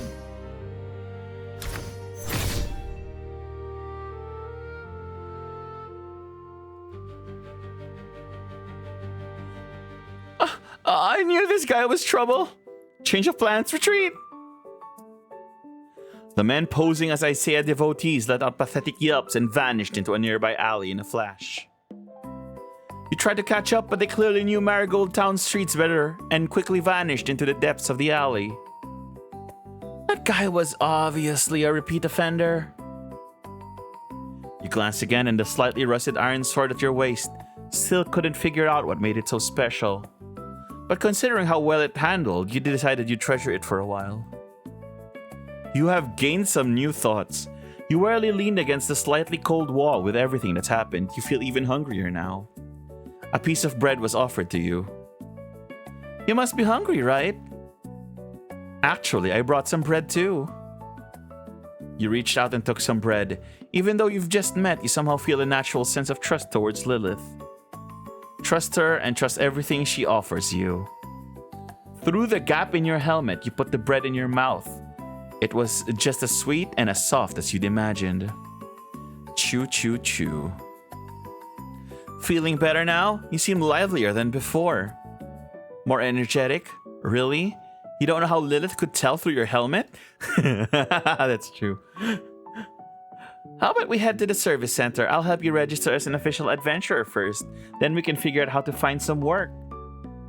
Indeed, finding out your current situation is more important than some sword.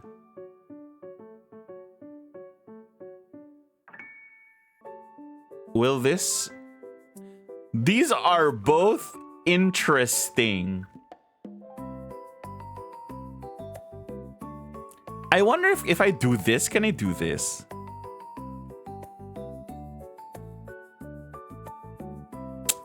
Screw it. Fail.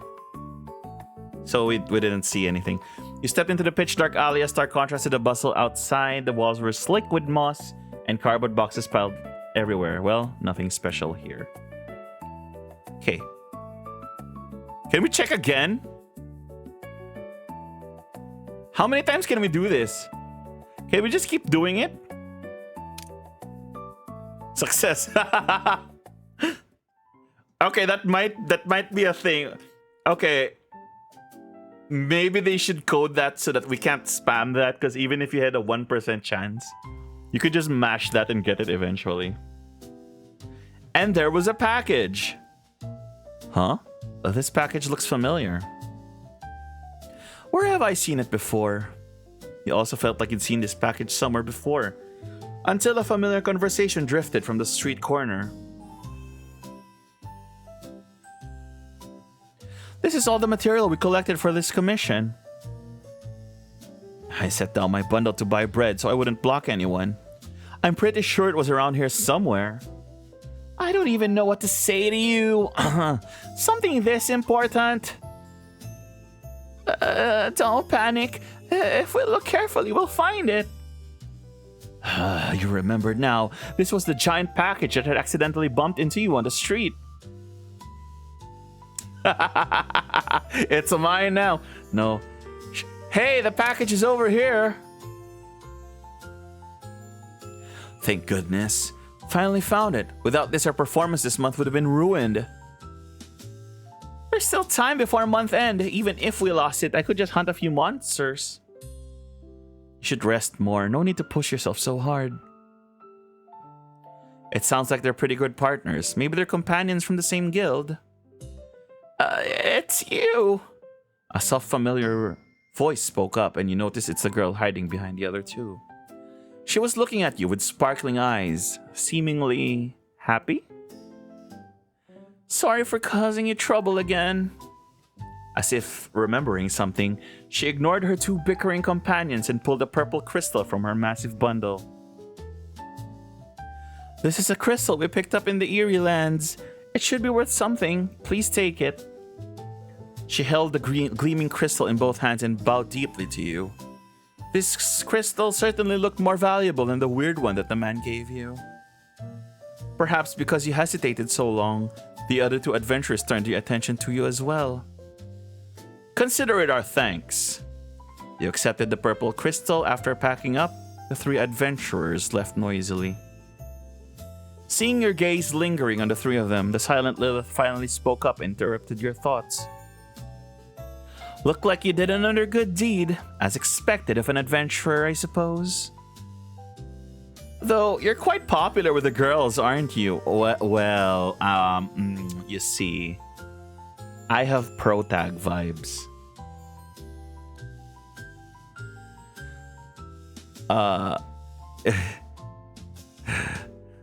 Is Lilith upset?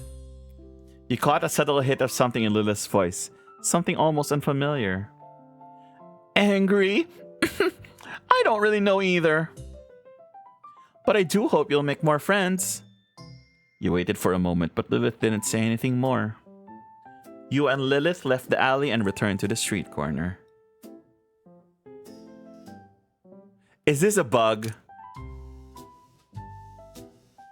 Can I keep doing that over and over and over and over and over and over again? No, really. Okay, I'm just bug testing at this point. Is it going to be the same event?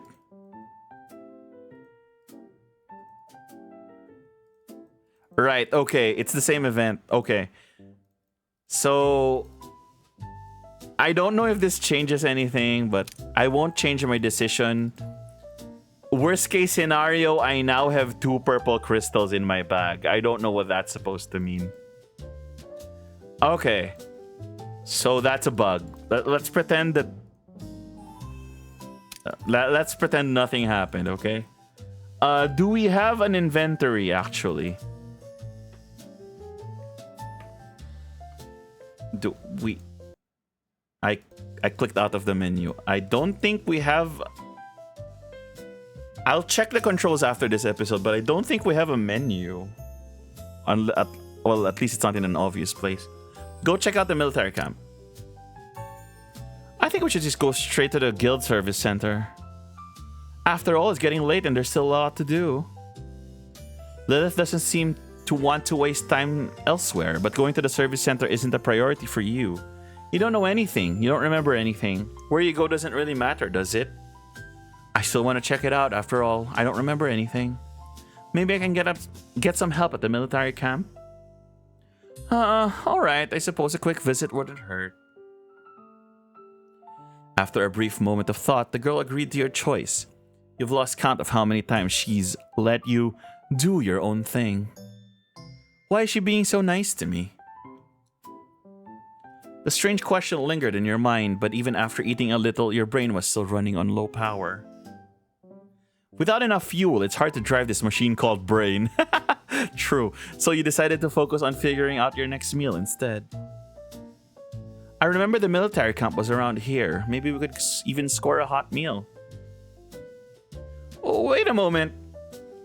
You're going there like that? What do you mean? Her face twists into something between curiosity and gross. She pokes your armor like she's touching a roadkill. You're all dirty right now. If you go there looking like this, they'll chase you away like a vagrant, you know? Only then did you notice your wretched appearance. Walking up from a corpse cart and fighting and fleeing all the way had left you a covered in muddy stains. Blood had dried onto the blackish-brown clumps on the outer layer of your armor, making you look utterly disheveled.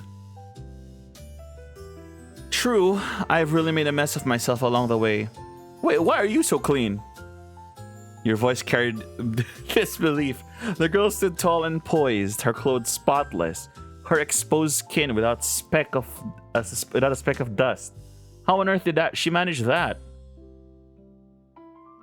Huh, that's a girl's secret. Lilith placed a finger to her lips in a shushing gesture, then blushed slightly.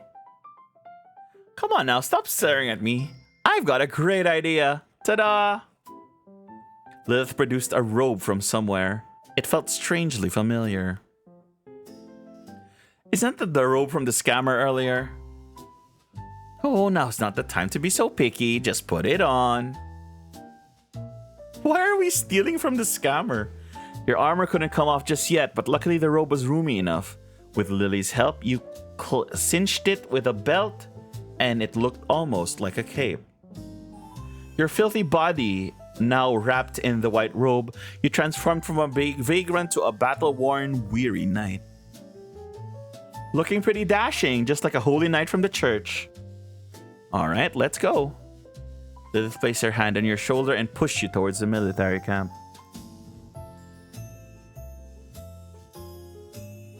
It's literally a military camp. The Griffin military camp is on the outskirts of Marigold Town. From a distance, you could see the tents of varying heights.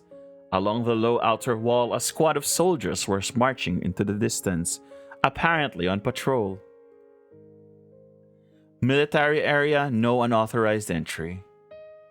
You and Lilith turned towards the voice. The guard at the gate was striding towards you, and then his gaze fell on your robe. You saw him falter mid-step.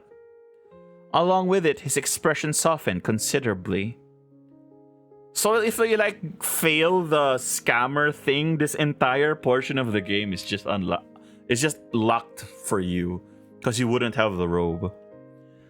Is there some official business that brings you to the camp, sir? I'm here looking for work. Looking for work? Why would you come to the Griffin camp? You should go to Isaiah's Stone. Whether you're a pilgrim or a church official, you should register there first. Oh, register first. Register. Of course, you're not in any kind of official. These clothes were even stripped from a scammer. Unsure how to respond, you shoot Lilith a pleading look, and she took the hint immediately. Here's what happened. The knight's a pilgrim from the Radiant Forest, traveling through the Forest of Silver Shallots, and I'm his attendant. We were attacked by monsters outside the city. Thanks to the goddess's protection, we survived, but all our luggage was lost in the fight. Lilith furrowed her brow slightly, as if genuinely worried about the non-existent luggage. The non-existent luggage of you and me. This gentleman holds dear the honor of knight and refuses to beg, hoping to earn his keep through honest work. But could you spare some money? Even just a hot meal would do. We are really exhausted. I see. There have been rumors lately about scammers impersonating the clergy in Marigold Town. That's a serious crime, and we're investigating it. The guard kept scrutinizing you. You stood tall, appearing calm, but your palms were already sweaty. Lilith beside you wore an awkward expression. However, with a lovely attendant like this lady accompanying you, your identities are beyond question.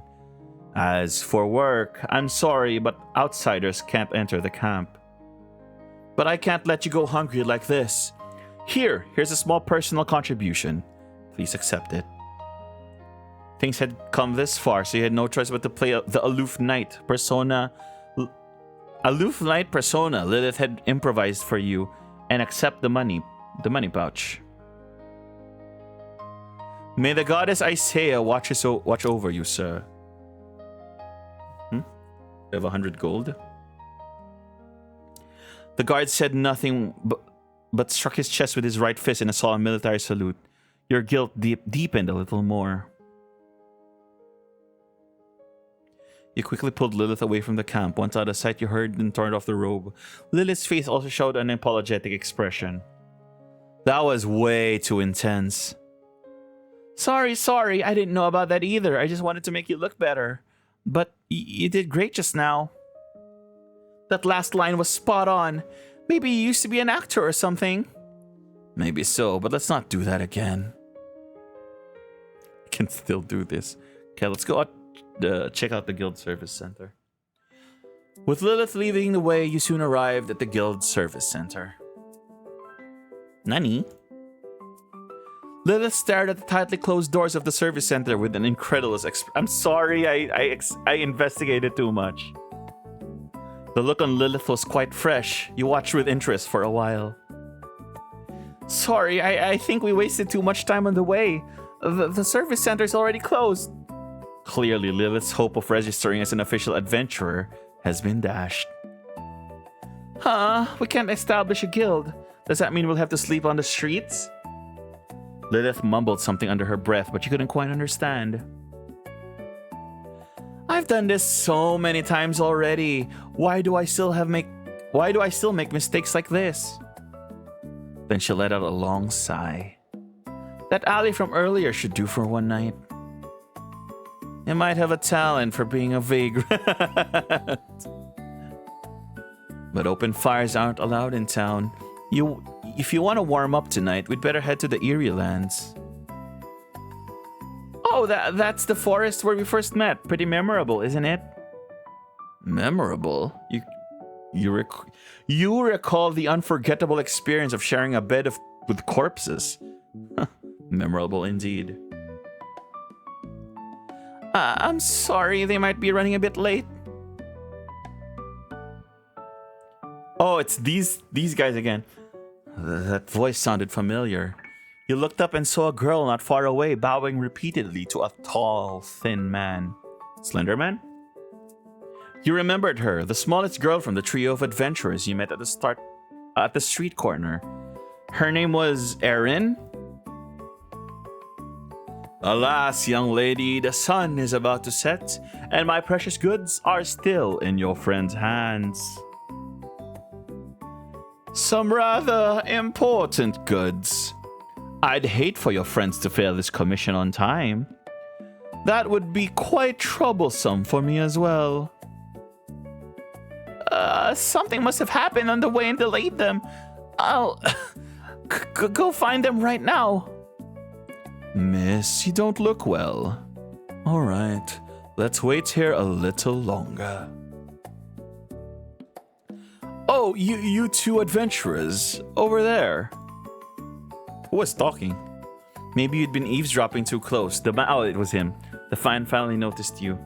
His slender body was hidden beneath a wide, finely tailored robe, his tone gentle and polite. A strangely dressed fellow, you couldn't help but think of street con artists. I'm not some street con artist, just a poor merchant waiting for my precious cargo to return. It was supposed to arrive before sunset, but now it's nowhere to be found. I believe it's probably stuck somewhere in the Eerie Lands. You two seem quite capable. Might I hire you to look into my cargo's whereabouts? His tone was full of helplessness. You stared at him, trying to read his emotions, but where his face should be was shrouded in darkness. Was there some strange magic in this place? How could everyone figure out what you were thinking? They can read the subtitles. It's you! Oh, will you take this commission, please? My two friends are escorting the goods. Eileen? Did her name change? Did it get longer? They told me to wait. Weren't you Erin a second ago? Because I know I was joking Eren Yeager in my head. Am I tripping? They told me to wait here to receive them. I've been waiting so long. I'm worried that something's happened. The Eerie Lands. There have been more monsters there lately, though none of them are particularly strong. Seeming to realize his sudden request was a bit unreasonable, the merchant slapped his forehead. If any kind soul is willing to help me, I'll offer them a small reward. The merchant held up one hand and waved it in front of you. 5,000 gold coins?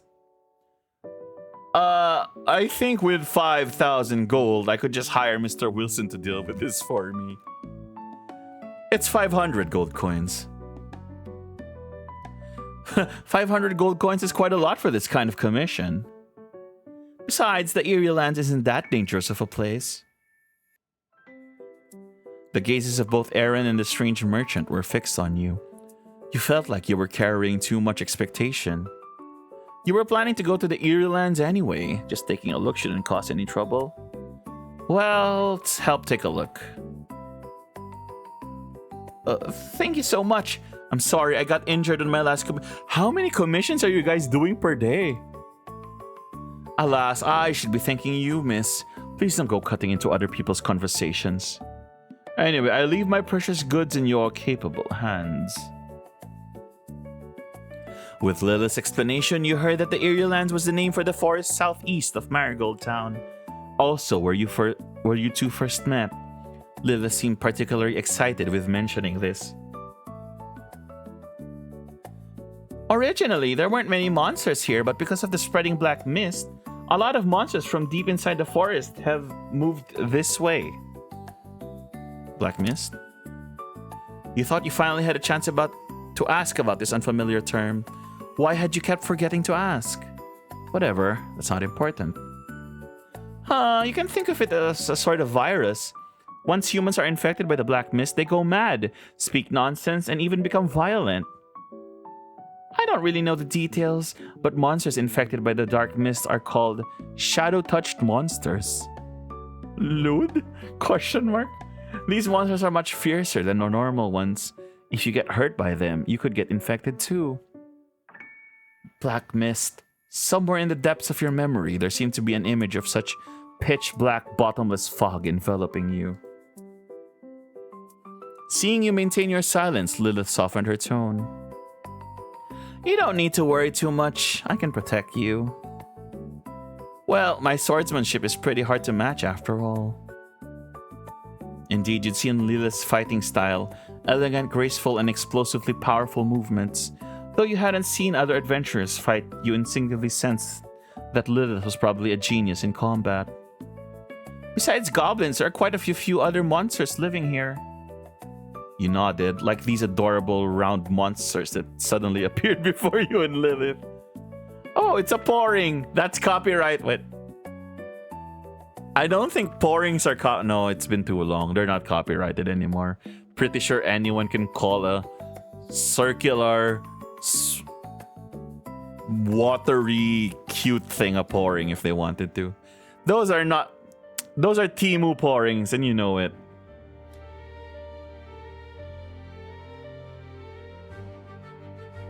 Your sword was covered in pouring slime. You gripped the hilt and shook it, trying to clean it off. The way you held your sword, the feeling of fighting alongside someone, and those three words lingering in your mind before you woke.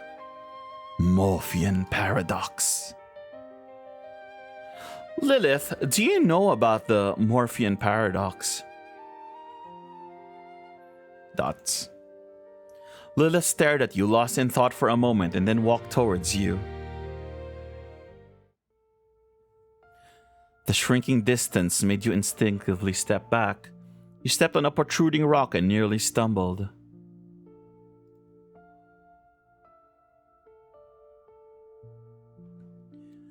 You've been mentioning those three words since the very beginning. Do you really remember nothing? You shook your head, confirming Lilith's question. But you do remember the Morphean Paradox. It's okay. I promise I'd help you find the Morphean Paradox to recover your memories. Lilith took a step back, restoring the distance between you. Hey, don't look so down. You may not remember anything, but you're still pretty handy at fighting monsters. Liv said this while gently patting your shoulder. A somewhat familiar, high-pitched female voice cut into your conversation. Eek. So why did we travel through the night again? Damn pourings, get off our cargo. You can't handle pourings. Sounds like the adventurers escorting the cargo had run into trouble. Huh? The schedule was so tight, there was no way to reach town before dark without traveling through the night. If the delivery's delayed, those amber scaled bastards will definitely put us on their scales and sell us by weight. Catching the key words, you and Lilith exchange a glance and hurried towards the source of the voices. Ah, my new armor, it's all sticky and gross. I'll buy you new ones later. Just clean them, Jesus. Let's just focus on getting out of here. Damn it, the cart's stuck in the slime. It won't move. Through the gaps in the trees, you can see a group of round monsters of various shapes, making cute pouring sounds. What? I'll try to put the pouring sound in. Sound while mercilessly attacking the adventurers. It seems you successfully completed the first half of the commission, but were you sure you wanted to rush out and help it right now? Wait and see? I don't know what the difference would be. You had no desire to be some righteous hero. Oh, I didn't want the monsters to... Oh, I'm sorry. You silently watch the two adventurers struggle. Looks like they're just trapped by the pourings. They should be safe if they abandon the cart, right? Lilith muttered something quietly beside you, but in the end she stood in the forest with you, watching and waiting. No good, this slime is too sticky. We weren't prepared for this. Romark, leave the cargo and get out of here. Paying compensation to Amber Scales is better than paying Isaiah. My goal of getting new furniture keeps getting further away. Andre, tomorrow I'm taking 10 commissions. The two reluctantly abandoned the cargo and fled down the path. Now. I thought this was going a completely different way, by the way. Whatever, let's just deal with the consequences of our actions. Next time, just be straightforward about it and help when we want to help. There are targeting issues sometimes. Sometimes you should be able to attack something, but it doesn't. The swarm of pourings was a handful, but you managed to take them down. The crates contained a lot of fabric. Well, looks like you had no use for this stuff anyway. Anyway, our first commission, well, I guess it counts as one. It went pretty smoothly. Before more monsters are attracted here, we need to leave quickly and find a place we can make a fire.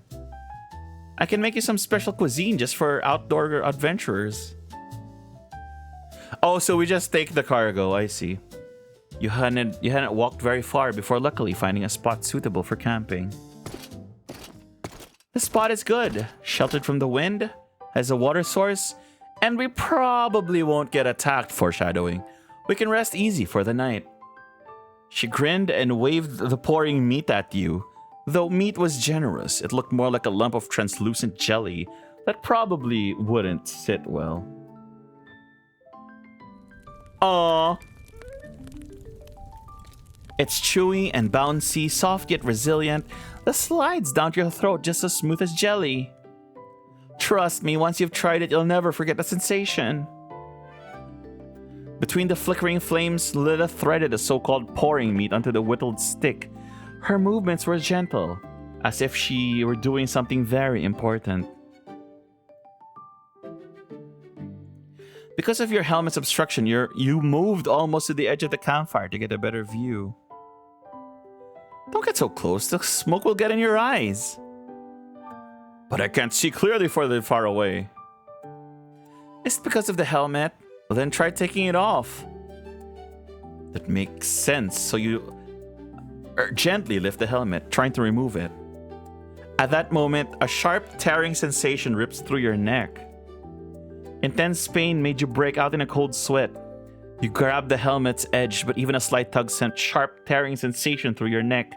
You had to abandon the idea. Are you okay? I'm sorry, I didn't know the helmet couldn't be removed. I'm fine, but strangely, I never thought about taking it off before. Normally, you wouldn't feel a thing no matter how hard you fell, but right now the armor felt like part of your own flesh. Removing it forcibly would be like cutting off a piece of yourself. Then just keep wearing it. It's kind of fun, actually. And we never took a bath again. Anyway, since we got along so well, how about we form a guild together? Form a guild together? With a guild, we can take on commissions and build our reputation along the way. Eventually, we'll get to know all kinds of people. That way, whether it's the Morphean Paradox or your memories, we'll track them down in no time. Plus, we need to earn money to eat, right? What do you think? The girl busied herself signing up the campfire, and Monster remains waiting for your answer. Her words are like a stone dropped into a well, sending ripples through your heart. But in the churning water, you can't find the answers you're looking for. Lilith doesn't push the subject, turning her gaze back to the campfire. Slimy meat just needs a quick sear until the surface is charred. Then it's ready to eat. It's like soft-boiled egg, a tender white yolk just set. That's when it's most delicious. Done. Here, give it a try. You look at the skewer of slime meat pushed into your hand. Its surface charred black from the smoke. You haven't even eaten it, but you already feel like it's going to be hard to swallow. Eat the slime meat. Thinking about your dream of becoming a great adventurer and the hardships you might face in the future, you steel yourself, close your eyes, and take a big bite of the slime. Your teeth meet slight resistance at first, then quickly break through with brute force, cutting through the semi-solidified texture and clamping together. You bit off a chunk of pouring meat, silky and jelly-like, without any help from your tongue. It melted on its own and slid down into your stomach. Other than the bland taste from lack of seasoning, you can hardly find any faults with it. The taste is actually pretty good. I knew you'd like it. With you and Lilith's combined effort, the last traces of the slimes in this world are soon wiped clean. The flames dance before your eyes, stretching and warping your and Lilith's shadows across the forest clearing. After a day's journey, weariness washes over you like a tide. Lilith wraps her thin cloak tighter and curls up like a cat afraid of the cold. Fine, let's be nice to Lilith. You unfasten your cloak and gently lay it over her shoulders. You moved quietly, but she seemed to sense something. Murmuring softly, you leaned in, trying to catch her words. Morphean Paradox. Lilith buries her face into your cloak and her voice fades away. The firelight illuminates her unguarded face. Watching her sleeping features bathe in warm light, something in you stirs as if brushed by a feather. Forming a guild with Lilith? Maybe that's actually a pretty good idea. The night is long, and whether or not you reached out, this moment of silence and closeness has already seeped into the cracks of your memory. The flames still dance, and tomorrow is a new day.